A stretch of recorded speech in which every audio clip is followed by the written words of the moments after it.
आत्म भाव न भावता जीव लहे केवल ज्ञान रे। आत्म भाव न भावता जीव लहे केवल ज्ञान रे। आत्म भाव न भावता जीव लहे केवल ज्ञान रे। आत्म भाव न भावता जीव लहे केवल ज्ञान रे। आत्म भाव न भावता जीव लहे केवल ज्ञान रे। आत्म भाव न भावता जीव लहे केवल ज्ञान रे। आत्म भाव न भावता जीव लहे केवल ज्ञान रे। आत्म भाव न भावता जीव लहे। स्वाध्याय श्री आत्मानुशासन सतशास्त्र श्लोक 10मो એમાં સમ્યક દર્શનના વિષય ઉપર વિચાર ચાલે છે। એમાં ઉપસમ સમ્યકનો વિચાર ચાલી રહ્યો છે। પ્રથમ ઉપસમ સમ્યક્ત્વ કોણ પ્રાપ્ત ન કરી શકે? પ્રથમ ઉપસમ સમ્યક્ત્વ તો તે એક તો શાસાદન સમ્યક દ્રષ્ટિ, જે સમ્યક્ત્વ હોમી ગયો છે બીજા પુસ્તકમાં છે, એ પ્રથમ ઉપસમ સમ્યક દર્શનને પ્રાપ્ત કરી શકે નહીં। બીજું સમ્યક મિથ્યા દ્રષ્ટિ એટલે કે અથવા વેદક સમ્યક દ્રષ્ટિ જીવ, એ પણ પ્રથમ ઉપસમ સમ્યક્ત્વને પ્રાપ્ત થઈ શકતો નથી। સમ્યક દર્શન કેટલું દુર્લભ, અઘરું અને છતાં સહજ છે। સમ્યક દર્શન દુર્લભ ઘણું છે, કેમ કે નવ પૂર્વ સુધી આપણે અનંતવાર ભણ્યા તોય ના પ્રગટ કરી શક્યા। બાહ્ય દ્રવ્યલિંગ ધારણ કરી અને મુનિ થઈને નવ ગ્રેવેક સુધી ગયા, અનંતવાર તો પણ સમ્યક દર્શન પ્રગટ ના કરી શક્યા। અનેક પ્રકારની ભક્તિ ક્રિયાકાંડ તપ એ પણ સાધનાઓ કરી, પણ જે સ્વભાવ સન્મુખતાનો પુરુષાર્થ અંતર્મુખ ઉપયોગપૂર્વકનો હોવો જોઈએ એ ના થયો, અને ગુરુની આજ્ઞા પ્રમાણે ગુરુગમ પૂર્વક જીવનો પુરુષાર્થ ન ઉપડ્યો, અને 5 સમયકાળમાં એનું ભવિતવ્ય પણ એ પ્રકારનું હતું, એ કાર્ય ના થયું। ઉપાદાનની પણ એ સમયમાં વર્તમાનમાં એની યોગ્યતા નથી તો કાર્ય ના થયું। નિમિત્તો મળે છતાંય કાર્ય ના થાય, ઉપાદાનની યોગ્યતા ના હોય અથવા બાહ્ય કારણોનો ત્યાગ ના હોય તો પણ કાર્ય થતું નથી। તો આ શાસાદન સમ્યક દ્રષ્ટિ, સમ્યક મિથ્યા દ્રષ્ટિ અથવા વેદક સમ્યક દ્રષ્ટિ જીવ પ્રથમ ઉપસમ સમ્યક્ત્વને પ્રાપ્ત કરી શકતો નથી, કેમ કે એ જીવોમાં એ પ્રથમ સમ્યક્ત્વ સ્વરૂપ પર્યાયના દ્વારા પરિણમન હોવાની શક્તિનો અભાવ છે વર્તમાનમાં।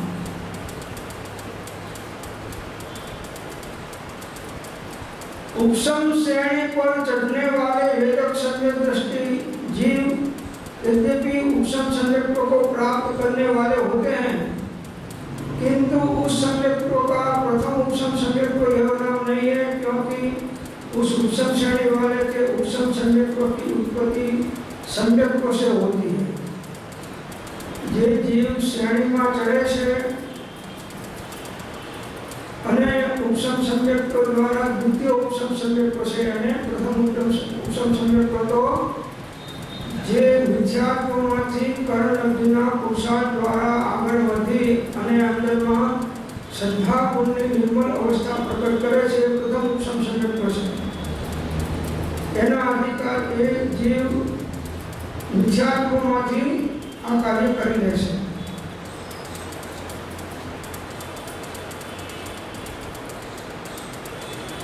तो प्रथम उपसम सम्यक्त्व प्राप्त करनारो जीव नियम थी कैसे मिथ्या दृष्टि होय હોય છે.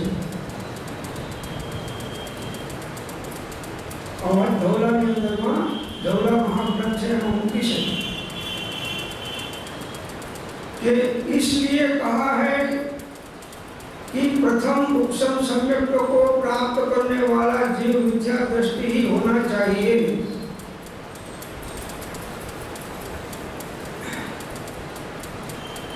प्रथम उपशम सम्यक को प्रारंभ करने वाला जीव शुभ परिणाम के अभिमुख होता है.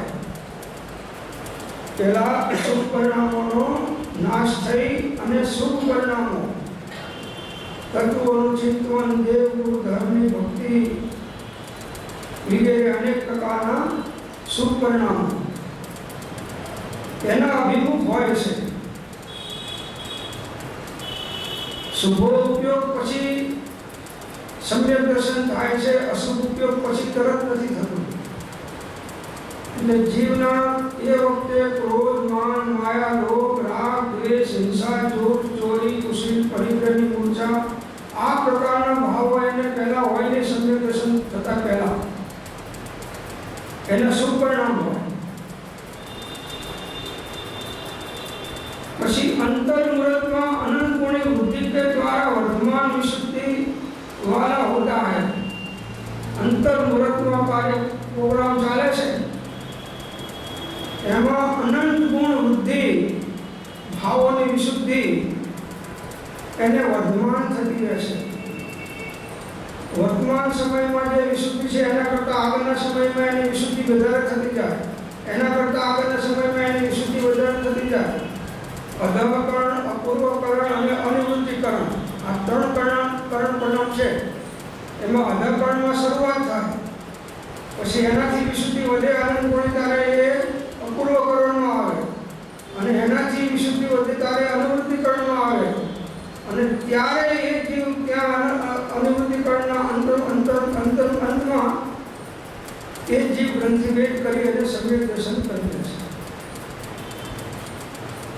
અધઃકરણમાં જેટલા ટાઈમ જાય છે એના કરતાં અંતરમાં ઓછો સમય અપૂર્વકરણ હોય છે અને અપૂર્વકરણ કરતાં અનિવૃત્તિકરણનો સમય ઓછો હોય છે.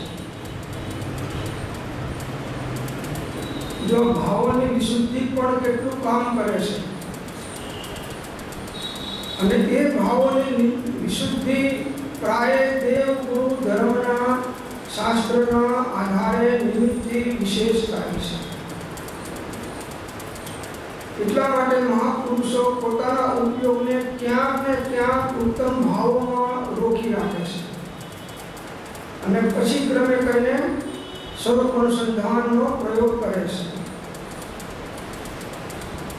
પહેલું તો અશુભ ભાવોથી અને અશુભ યોગોથી અને અશુભ પ્રવૃત્તિઓથી બચો શક્ય હોય એટલું. અને સંસારના જીવો પ્રાય અશુભ ઉપયોગની મુખ્યતામાં જ પ્રવર્તતા હોય છે. સંસારના જીવો અજ્ઞાની જીવો એ અશુભ ઉપયોગમાં જ પ્રવર્તતા હોય છે. એને અહીં આગળ કહેવામાં આવે છે કે પહેલા ભાવોની વિશુદ્ધિ વધારો. અંતર મુહૂર્તમાં અનંત ગુણી વૃદ્ધિતા द्वारा वर्तमान विशुद्धि वाला होता है. अन्यतम मनोयोग वाला या अन्यतम वचनयोग वाला या अन्यतम काययोग वाला होता है. એટલે મન વચન કાયના યોગો પણ એના પ્રશસ્ત ભાવોની અંદરમાં પ્રવર્તતા હોય છે.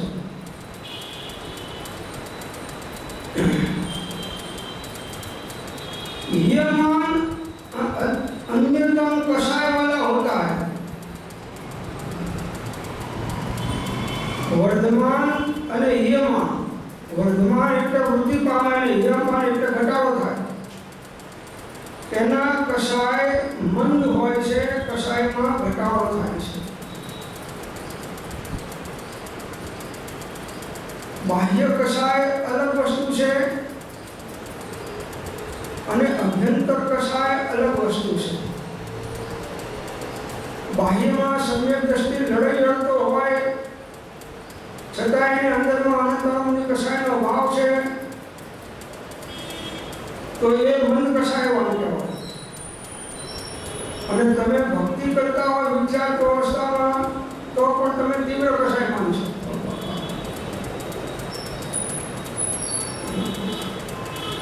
કેમ કે અંતરંગ કસાયનો ભાવ થયો નથી અંતરંગ મંદી આદિ. બહારમાં તમે કસાય થોડા મંદ પાડ્યા છે એની આ ભાવોની વિશુદ્ધિ છે. એ પણ જ્યારે ઉદય કે નિમિત્ત ભળી જાય છે ત્યારે એ વિશુદ્ધિ પણ પાછી ચાલી જાય છે અને તીવ્ર કસાયને આધીન જીવ થઈ જાય છે. 24 કલાકમાં એને નક્કી કર્યું કે મારે જાગૃતિપૂર્વક જીવન જીવવું છે અને ક્રોધ માન માયા લોભ રાગ દ્વેષનો ભાવ કરવા જ નથી. એ 23.5 કલાક સુધી જાગૃત રહ્યો પણ અડધી કલાકમાં 23.5 કલાકનો સાટો વાળી નાખે છે. અડધો કલાક, 5 કલાક, 5 મિનિટમાં. કેમ કે દબાયેલો કસાય હતો, રૂંધાયેલો કસાય હતો. એ જ્યારે બહારના નિમિત્તો ગયા અને અંતરના નિમિત્તો અંદરમાં ઉદય આવ્યા અને એ ઉદયને આધીન થઈ અને એ કસાયાધીન બની ગયા. એટલે બાહ્ય કસાય કરતા અભ્યંતર કસાય મહા નુકસાનકારક છે, અંતરંગ શાંતિનો ભંગ કરનાર છે. મહાપુરુષોએ જેમને સમ્યક દ્રષ્ટિ હતા અને રાજગાદી ઉપડતા અને લડાઈઓ લડી અને હજારો જીવોને મારી નાખ્યા અને છતાં એ જીવો એ જ ભવે મોક્ષે જતા રહ્યા, એ જ ભવે મોક્ષે ગયા. રામ જો, ભરત મહારાજા જો, આ બધાના જીવન ચરિત્ર વાંચો તો લડાઈઓ ઘણી લડી અને મારે ઘણા નહીં, પણ અંતરંગ કસાય તૂટી ગયેલો. બહારમાં ચારિત્રમોની કસાયના કારણે લડાઈઓ લડવી પડી. કેમ કે ન્યાયમાં હતું. સમ્યક દ્રષ્ટિ જીવ ન્યાયની લડાઈ લડવાનો, એમને કે લડાઈ ના લડે. રામ ભગવાનની સીતાનું હરણ થઈ ગયું તો રામને એમ થયું કે કોઈ મારા તો ઘણી સીતાઓ આવવાની, હા એ સીતા ક્યાં છે, જ્યારે હું બીજી પરણી લઈશ. નકામાં યુદ્ધ કરીને આ નિર્દોષોને આટલા બધાને મારવા, હજારો જીવોને લાખો જીવોને મારવા એક સ્ત્રીના પાછળ, એના કરતા ભલે લઈ ગયું જવા નહીં. સમ્યક દ્રષ્ટિ જીવ છે, ક્ષત્રિય છે. સંસાર અવસ્થામાં એની ફરજ છે સ્ત્રી કુટુંબ ઘર એટલે બધાની રક્ષા કરવી. તો એ રક્ષાની અંદરમાં આ અન્યાય ના કરે, પણ એના ઉપર કોઈ અન્યાય કર્યો હોય તો એ વ્યક્તિને મુકાબલો તો કરવાનો. કેમ કે ગ્રસ્ત સાનો સમ્યક દ્રષ્ટિ છે. મુનિ અવસ્થામાં ક્યાંય પછી વાત જુદી થઈ ગઈ.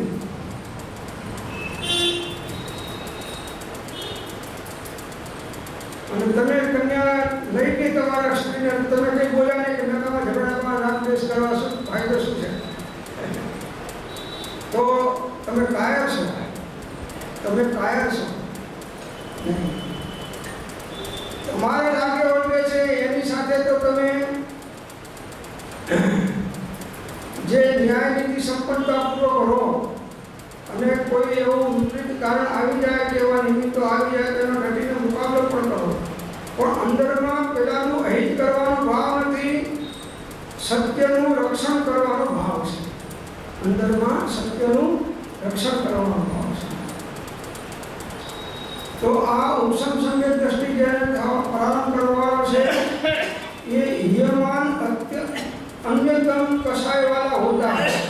એટલે અનંતાનંદી કસાયને મોડો પાડનારો હોય છે. સાકાર ઉપયોગી હોતા है. उपयोग एनो साकार है. तीनों वेदों में से अन्यतम वेद वाला होता है. कोई पण वेद में करी सके છે जीव कार्य.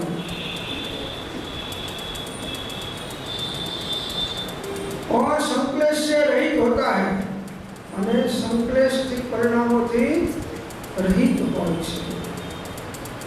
રાજવાર્તિક ની અંદરમાં આ વાત મૂકી છે. રાજવાર્તિક હવે ધવલાની અંદરમાં કહે છે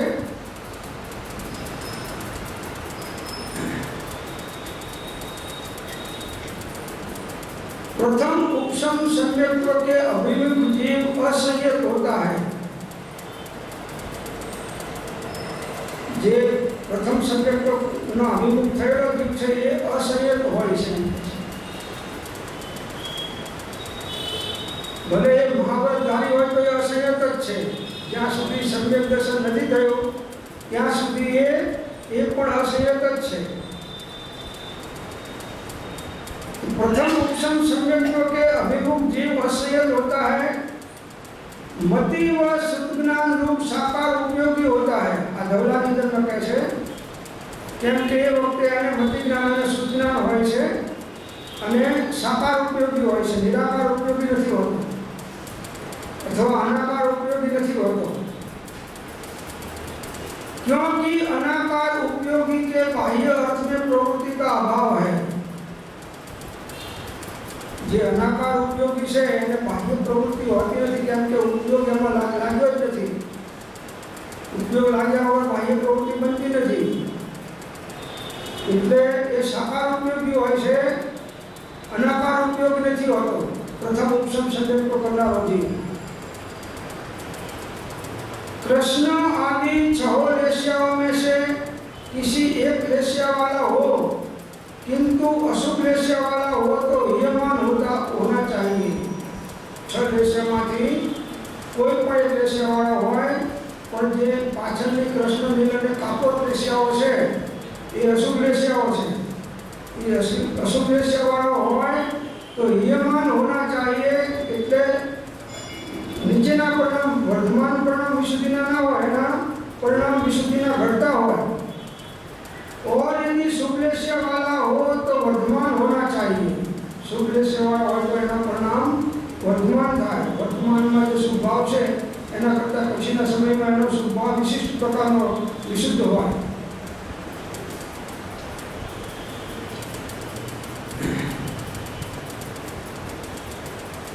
पछी आठों कर्म की जब अंतःपुरा परिस्थिति को मानता है तब यह जीव प्रथम उपशम संवेग को प्राप्त करता है.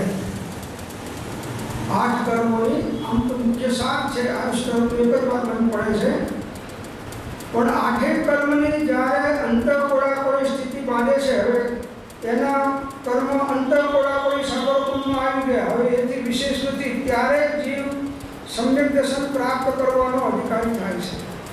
अंतःपुरापुरीथी वधारे समयवाळो होय ए जीव सम्यक दर्शन प्राप्त करवानो अधिकारी बनी शकतो नथी. जेने जेने उपशम सम्यक पहेलुं थाय छे एनी कर्मोनी स्थिति अंतःपुरापुरी सागरोपमनी होय ए ज करी शके छे.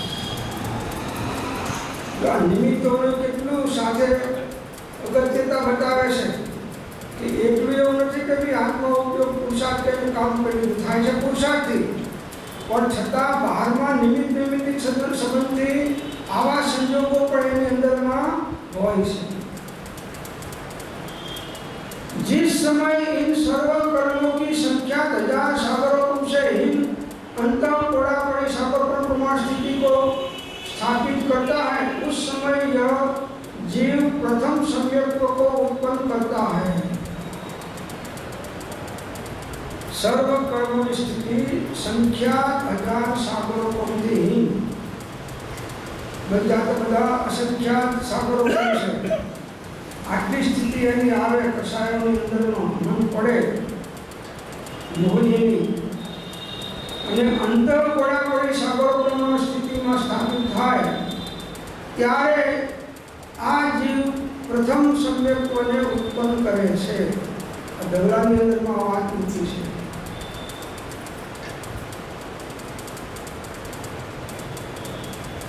હવે કહે છે કે જન્મના પછી પ્રથમ ઉપશમ સંવેગોની પ્રાપ્તિમાં ઓછામાં ઓછો કાળ કેટલો હોય એ બતાવે છે.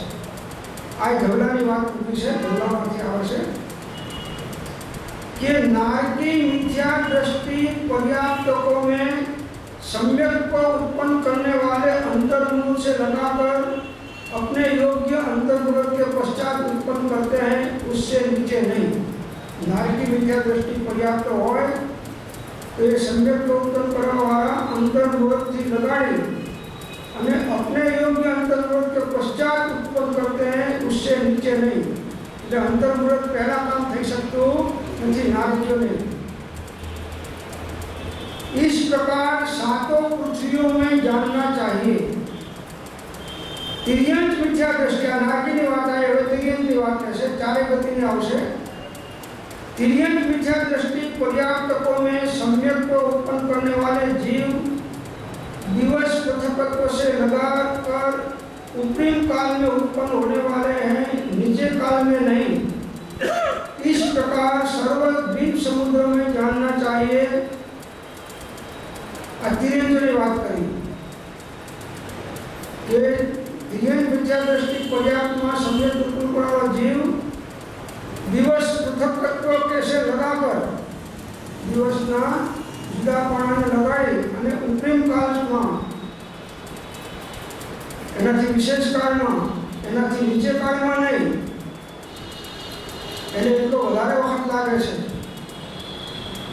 અને મનુષ્યમાં मिथ्या दृष्टि पर्याप्तकों में सम्यक को उत्पन्न करने वाले जीव 8 वर्ष से लेकर ऊपर किसी भी समय में उत्पन्न कर सकते हैं, उससे नीचे के काल में नहीं। मनुष्यનો જીવ જે હોય એ આ જન્મ્યા પછી 8 વર્ષ સુધી સંયમનો પ્રગટ કરી શકે નહીં। 8 વર્ષ પછી જે સંયમનો પ્રાપ્ત કરવાનો અધિકારી થાય છે। પ્રથમ સમયમાં છે કોઈ સાહિત્ય સંકેત લઈને આવે તો 8 વર્ષ પહેલા હોય છે, એવું કંઈ નથી। પણ ઉપસમ સંયમ દર્શન પ્રથમ પ્રગટ કરનારો જીવ મનુષ્ય હોય તો એ 8 વર્ષ પહેલા કરી શકતો નથી। देव मिथ्या दृष्टि पर्याप्तकों में प्रथम संयम को उत्पन्न करने वाले जीव अंतर्मुहूर्त काल से लेकर ऊपर उत्पन्न करते हैं, उससे नीचे के काल में नहीं। देवलोक में जन्म થાય તો અંતર્મુહૂર્ત કાળ સુધી એ પ્રમેય પ્રગટ કરી શકતો નથી, એના પછી ગમે ત્યારે કાર્ય કરી લે। इस प्रकार भवनवासी से लेकर उपरीम ग्रेवेत भवनवासी देवों तक जानना चाहिए। भवनवासी तो छे ग्रेवेत સુધી ઉપર ના બધા શબ્દ નથી હોય છે।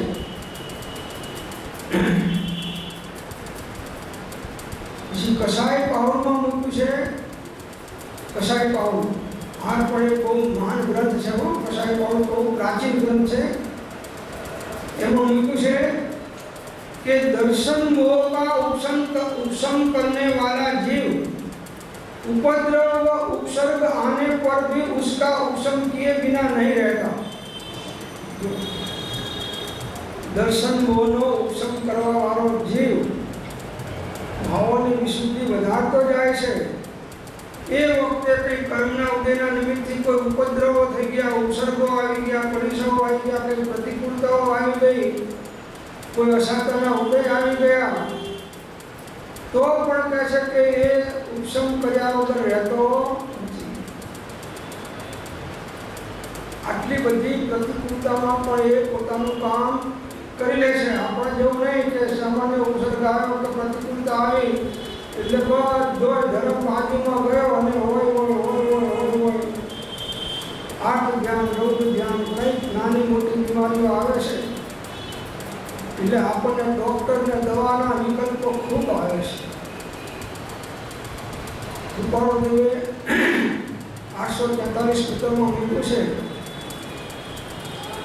કે દેહાદી સંબંધી જે પુરુષો હર્ષ વિષાદ કરતા નથી એ સમસ્ત દ્વાદશાંગીને સંક્ષેપમાં સમજ્યા છે। આમ સમજો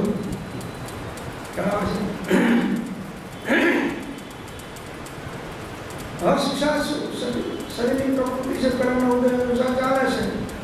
એમાં હર્ષ કરશો કે શોક કરશો એમાં કંઈ ભેદભાવ થવાનો નથી, છે એનો સ્વીકાર કરો। અને જે આવે એ પાસે બધા પૂછતા જાય કે સાહેબ હમણાંથી કેમ તમારું આમ છે, કેટલા વખતથી છે, શું થયું છે, પણ હવે કેટલાને જવાબ આપવો, કેટલાને આપવો। અને થોડું આગળ વધીએ તો કે તમે આ દવા લો, અમારે આમને આમ થયું હતું અને આ દવા લીધી હતી એટલે એમને ફાયદો થઈ ગયો, અને ખાવામાં તમે આટલી વસ્તુ આમ રાખો અને આટલી વસ્તુ તમે ના ખાઓ। હવે પેલાની પાસે વૈદ્યની ડિગ્રી નથી કે ડૉક્ટરની ડિગ્રી નથી, એટલે ટૂંકમાં હું વૈદ્ય ડૉક્ટર છે અને એ સલાહ તમને આપે છે અને બધાની સલાહ માનવી કેટલા ઉપસર્ગ થાય. એટલે આપણે ધ્યાન રાખવું કે કોઈને કદાચ ગયા હોય તો આ બધી સલાહ આપવાનું બંધ કરવું અને હંમેશા આત્માની કે સત્સંગની વાતો કરવી. પેલો વધારે ગભરાઈ જાય, ભયમાં આવી જાય, જો પેલો આ ફર્સ્ટ સ્ટેજમાં હતું ને પછી સેકન્ડમાં થર્ડમાં જતું રહ્યું પછી આપણા હાથમાં નથી રહેતી વાત. શું કે અમુક જાય ના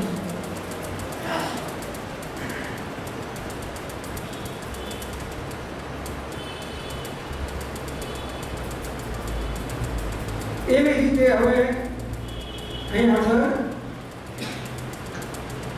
જે જીવ ઉપસમ સમ્યક પ્રગટ કરે છે એ પહેલા એને 5 લબ્ધિઓ હોય છે. 5 લબ્ધિઓ એની વાત કરે છે कि सम्यक्त्वाभिमुख जीव पंच लब्धियों को क्रम से प्राप्त करता हुआ उपसम सम्यक्त्व को ग्रहण करता है. अतः पंच लब्धियों को कहते हैं पहली क्षरोपसम लब्धि, बीजी विशुद्धि लब्धि, तीजी देशना लब्धि, चौथी प्रायोगिक लब्धि और पांचवी कर्ण लब्धि. आ 5 लब्धियों सम्यक दर्शन प्रकट करवा पूर्वे હોય છે. એ લબ્ધિઓનું સ્વરૂપ બતાવે છે. આની અંદરમાં પણ સરસ લખ્યું છે 5 લબ્ધિઓનું સ્વરૂપ. પણ આમાં છે કામમાંથી લઈએ છીએ. આ એવા છે કે લબ્ધિસાર ગ્રંથમાં મૂક્યું છે સર્વસમ લબ્ધિ છે कि कर्म मल रूप पटल की फलदान शक्ति अर्थात अनुभाग जिस काल में प्रति समय क्रम से अनंत गुणाहीन होकर उदय को प्राप्त होता है वह क्षरोपसम लब्धि है. क्षरोपसम એટલે જ્ઞાનનો ઉઘાડ. क्षरोपसम થવો એટલે જ્ઞાનનો ઉઘાડ થવો. તો જ્યારે કર્મ મન રૂપ પટલની ફલદાન શક્તિ એટલે અનુભાગ શક્તિ જ્યારે मन पड़े से जे काल में प्रति समय कर्म से अनंत गुणाहीन होती है कर्म नो तीव्र उदय मोड़ो पड़े से एम कहे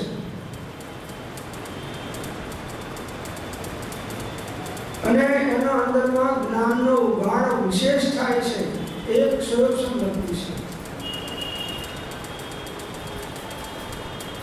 એ વાતને ધવલામાં મૂક્યું છે ધવલા મહાપુરુષ શાસ્ત્રમાં कि पूर्व संचित कर्मों के मल रूप पटल के अनुभाग स्पर्धक जिस समय विशुद्धि के द्वारा प्रति समय अनंत गुणहीन होते हुए उदयना को प्राप्त किए जाता है उस समय क्षरोपसम लब्धि होती है. पूर्व संचित कर्मना मल रूप पटलोना अनुभाग અને એના સ્પર્ધકો એના રસો જે સમય વિશુદ્ધિ દ્વારા પ્રતિ સમય અનંત ગુણહીન થાય છે જ્યારે એની ભાવોની વિશુદ્ધિ વધતી જાય છે ત્યારે પેલા અંદરમાં પૂર્વ કર્મના ઉદયમાં જે પરિણામ થતા હતા એ હવે એના વિશુદ્ધ થવા માંડ્યા મોડા પડ્યા. એ વખતે એને કહે છે કે સર્વોપસમ લબ્ધિ પ્રગટ થઈ કહેવાય છે. એટલે આત્મજ્ઞાન થવામાં જે બાધક ભાવો હતા એ મોડા પડ્યા. એ જરૂરી છે. જો એ ભાવો મોડા ના પડે અને એ કર્મના ઉદય મંદ ના પડે તો પણ જીવ સમ્યક દર્શન પ્રાપ્ત કરવાનો અધિકારી બની શકતો નથી. ગમે એટલો જીવ પ્રયત્ન કરતો હોય 6 કલાક 8 કલાક વર્ષોથી કરતો હોય છતાં પણ પૂર્વે કર્મો બાંધીને આવ્યો છે એના તીવ્ર ઉદય ચાલે છે. એટલે ગમે તેટલો પાણીમાં તરનારો તરવૈયો હોય પણ ધસમસતા પુલની અંદરમાં એ વહી જાય. ગમે એવો તરવૈયો હોય પણ નદીનું પૂર હોય પાણીનું ધસમસતું તેમાં તરવાની કળા આવડતા હોવા છતાંય નીકળવાની સમર્થ અને શક્તિ હોવા છતાંય પૂરનું જોર એટલું બધું છે કે એમાં એની તરવાની શક્તિ કામ આવતી નથી અને એ અંદર ઘડીકમાં ડૂબી જાય છે, ઘડીકમાં બહાર આવે છે, ઘડીકમાં ઓરડામાં ડૂબી જાય છે, એની શક્તિ ચાલતી નથી. કેમ કે એના શક્તિ કરતાં પાણીના વહેણની શક્તિ વધારે છે. એમ જીવ અહીંયા આગળ ભાવ શુદ્ધ કરતો જાય, ઘણા વખતથી કરતો હોય, ઘણા વર્ષોથી કરતો હોય, પણ અંદરના જે કર્મના ઉદય છે એ તીવ્ર પ્રકારના એવા ચાલતા હોય કે જેના કારણે એ આગળની ભૂમિકામાં ભાવોની વિશુદ્ધિ દ્વારા જઈ શકતો નથી. આ પણ એક નિમિત્ત કારણ છે. એવી રીતે બીજી વિશુદ્ધિ લબ્ધિ છે. એને લબ્ધિસાર ગ્રંથમાં મૂક્યું છે. લબ્ધિસાર ગ્રંથમાં સમ્યક દર્શનનો વિષય લબ્ધિસાર ગ્રંથમાં બહુ સારો ખોલ્યો છે. વિચારવા જેવો ગ્રંથ છે. सर्वोपम लब्धि से उत्पन्न जीव के जो परिणाम साता आदि प्रशस्त प्रकृतियों के बंध के कारणभूत हैं, वे विशुद्ध परिणाम विशुद्धि लब्धि कहलाते हैं. विशुद्ध परिणाम હવે કસાયના પરિણામ મંદ પડી ગયા, એનું નામ વિશુદ્ધ પરિણામ. જે પહેલા ક્રોધ માન માયા લોભ રાગ દ્વેષના ભાવ થતા એ હવે એના પુરુષાર્થ દ્વારા અને આ બાજુ કર્મના ઉદયનો મંદ ઉદય હોવાના કારણે એની ભાવોની વિશુદ્ધિ વધતી જાય, એ વિશુદ્ધિ લબ્ધિ છે. વિશુદ્ધિ લબ્ધિમાં આવ્યા વગર પણ કોઈ જે ઉપશમ સમ્યકોનો અધિકારી બની શકતો નથી. એટલે આ પણ જરૂરી છે, ભાવોને વિશુદ્ધ કરવા. 24 કલાક